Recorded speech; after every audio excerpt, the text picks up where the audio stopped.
Ladies and gentlemen, think about what is missing in your life, and you talk to your friends about it, and you put your attention and your energy on it in your telephone conversations, and you go to sleep thinking about what is missing, and you have this kind of an energy system going on for you. You will continue to have what you are thinking about show up in your life, and you'll see more and more of missingness continue to show up. You can't think about and put your energy on what is missing unless you want it to keep being that way in your life. So that's the first thing you want to shift. That's the first obstacle to reaching this state of what I call intention. Secondly, if you put your thoughts on what is, you will continue to attract what is into your life. Now, I'm going to suggest something very strange up here right now. I told you when it gets weird that you have the ability to put your attention on an inner mantra that I have recorded in a CD that came to me from a teacher 2,300 years ago named Patanjali. When this is people when this is before how the time was when people up a lot of people that was teaching people how to levitate it. Therefore, the gift of the fish and a loaf. How be for Jesus, some people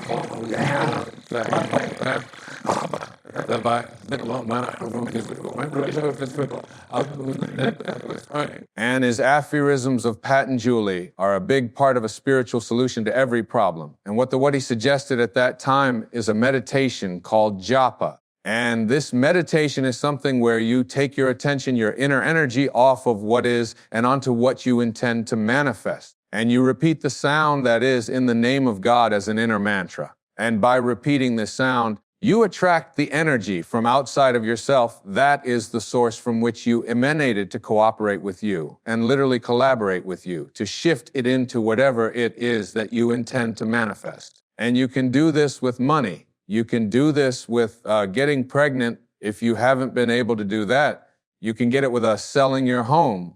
You can get it. And if you take a look at 300 years later, 400 years later, John the Baptist writes in the New Testament, the opening line of the New Testament of the book of John. In the New Testament, in the beginning was the Word, and the Word was with God, and the Word was God. As strange as it may sound to you based upon the conditioning that you have had, just like Ivan Illich, the repetition of the sound as an inner mantra is a way of getting in the gap, and it is a way of, when you repeat this sound, attracting whatever energy, that dormant forces that are out there into your life to have whatever you need show up. And all I can say to you is I stand up here before you tonight from my heart, telling you that it has always worked for me. It is a meditation practice. It is so powerful, and I can't tell you how many people have been practicing it, including Gary, who spoke to you here today. And there is absolutely no limit to what you can attract into your life simply by practicing it. I have put it on CD.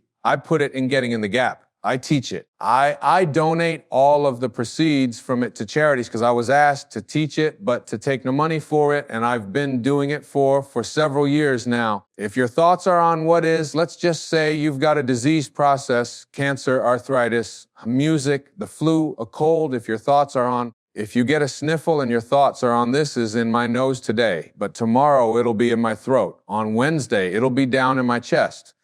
On Thursday, I'll probably have a fever. I'm going to have to take Friday off. Now, it's Monday morning, and you've got a sniffle, and in your mind, you're taking Friday off with a fever. If this is how you have trained your mind to work to put your attention on the circumstances of your life, self-actualizing people. Abraham Maslow was a great teacher of mine. I was blessed to know him. I was blessed to be one of his devotees. He died on the 14th of June, 1970, in the same hour that I walked across the stage at Kubo Hall in Detroit receiving my PhD. In the same hour, he passed the baton on. He said, "I've taught self-actualization to the academic world. Now you take it to the masses." And Maslow said, self-actualizing people are distinguished from everybody else with this sentence. They must be what they can be.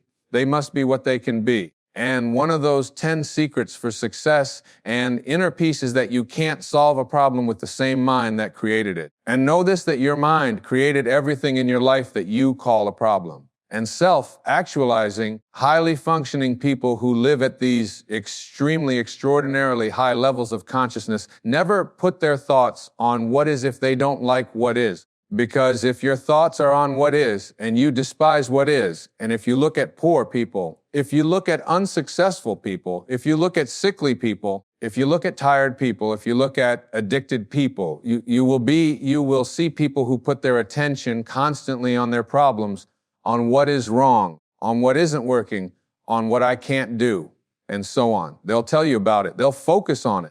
And when your thoughts are on what is, and what you think about is what expands, you continue to attract more of what is into your life.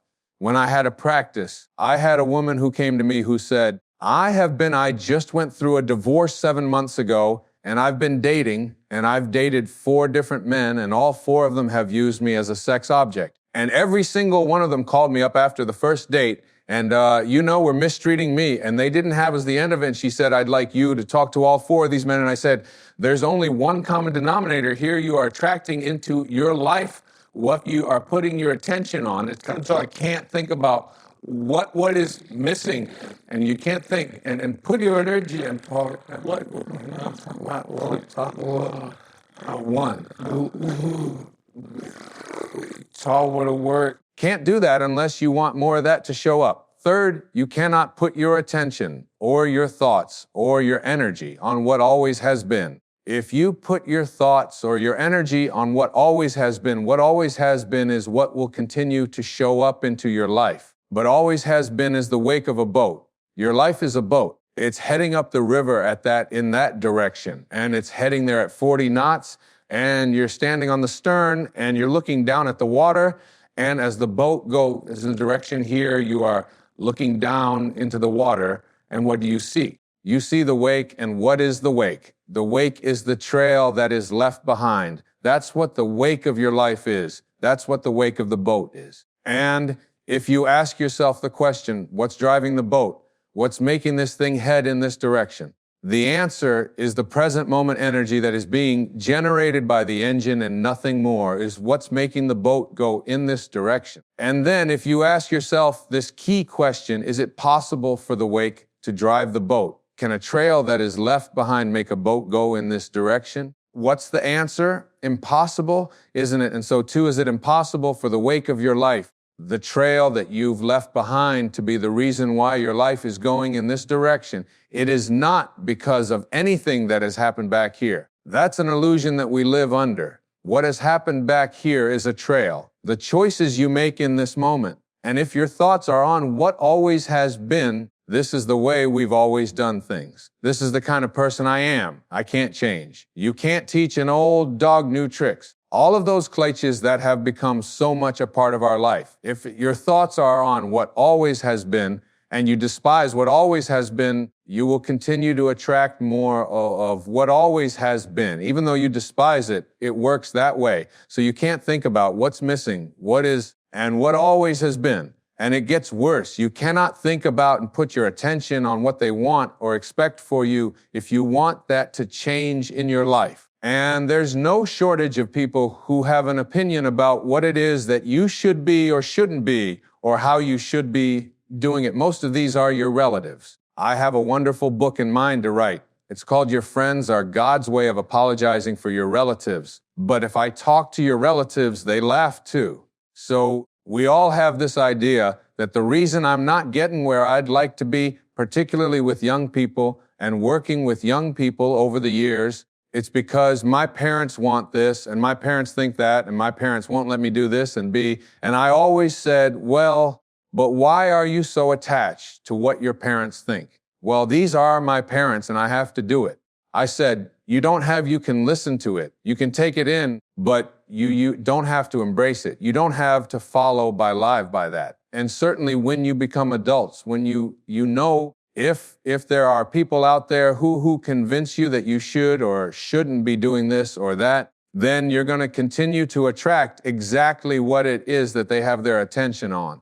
So if you put your thoughts on what they want for you, you tell everybody else about how it makes you go from being bliss to piss just by being in their presence, just by being on the telephone with them. That person, that in-law, that mother, that father, that grandparent, that child, that whoever it might be is giving you, or even your neighbors or your friends or whomever your co-workers are telling you what you should or shouldn't, and you don't like the advice that they're giving and you resent very strongly. One of the 10 secrets for success in inner peace says there are no justified resentments.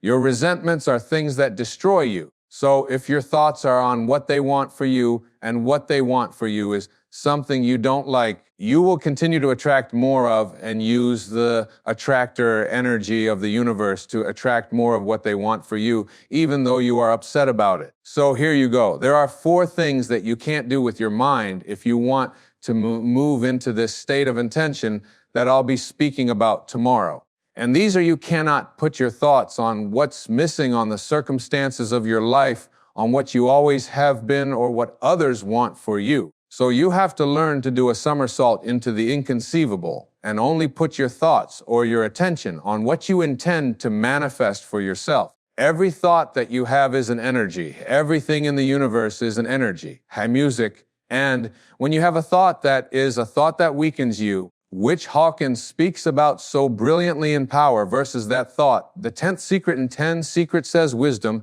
is avoiding all thoughts which weaken you. And thoughts change and make you strong or weak depending upon whether or not what you're thinking at any given moment. The instant that you put something into your body and hold it close to you, the moment that you move into the energy field of someone who is negative, and I'll be speaking more about this tomorrow afternoon and doing a little bit more of demonstration on that. Everything in this universe is an energy. I have the prayer of Saint Francis in which I'll be reciting tomorrow, and Sky will sing for you tomorrow on a card that is produced by a woman who lives in a wheelchair, and all it takes is to have to be in the energy field.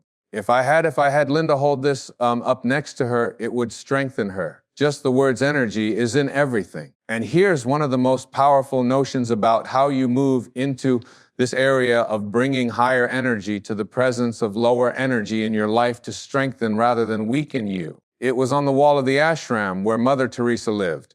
And it goes like this. If you want to know tonight what to do and what to think and how to bring this energy to you, listen to these words and put these. As I said, the money that's collected on these goes to a woman who lives in a wheelchair, who has the intention to not be dependent. And you stick this on there, and you know your children just have to walk by these words, and the energy it touches and impacts them just like the music, the CD, even carrying it around. It's why I knew that Sky CD would strengthen rather than weaken.